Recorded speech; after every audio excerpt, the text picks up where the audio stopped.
Որքան էլ մենք ասենք, որ պետք է լինի հասարակական պահանջ նման երևույթների նկատմամբ անթույլատրելիության, հա,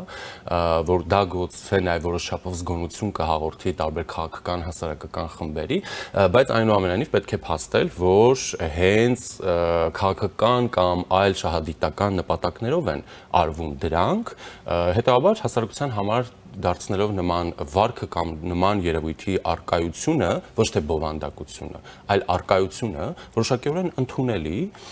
որովհետև, չգիտեմ, նույն քաղաքական ուժերը հռչակում են մի X նպատակ եւ այդ նպատակը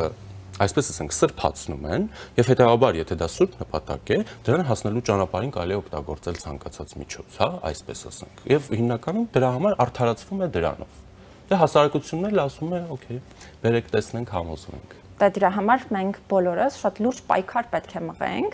այնպիսի կանոններ սահմանելու համար, այդ թվում քաղաքական ուժերի համար, որպեսզի այդ կանոնները համապատասխան լինեն մարդու իրավունքների արժեքներին։ Այսօրվա քաղաքական դաշտում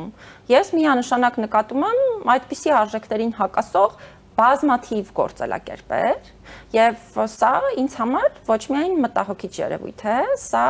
նաեւ այսպես կարմիր գծի պես մի երևույթ է, որ ինձ հուշում է, որ պետք է շատ լուրջ քայլեր ձեռնարկել քաղաքական միջավայրը փոխելու համար, որովհետեւ այո, բոլորս ենք հասկանում, որ քաղաքական ուժերը բնականաբար ձևավորվել են քաղաքական նպատակների հասնելու համար եւ իրենք շատ ակնհայտ է, չէ՞, որ քաղաքական շահեր են հետապնդում, բայց պետք է լինեն նրանց սահմանափակող գործիքներ այն առումով, որպեսզի իրենք էլ պատկերացնեն, որ այո, միգուցե այս գործելավոճը քաղաքական առումով շատ նպատակահարմար է, բայց ես սա չեմ կարող օգտագործել, որովհետեւ մեկ այլ ավելի մեծ արժեքի է հակասում եւ իմ քաղաքական նպատակին կարող եմ հասնել այլ եղանակով։ Մենք պետք է ստիպենք քաղաքական ուժերին, որպեսզի նրանք սկսեն այլ կանոններով առաջնորդվել։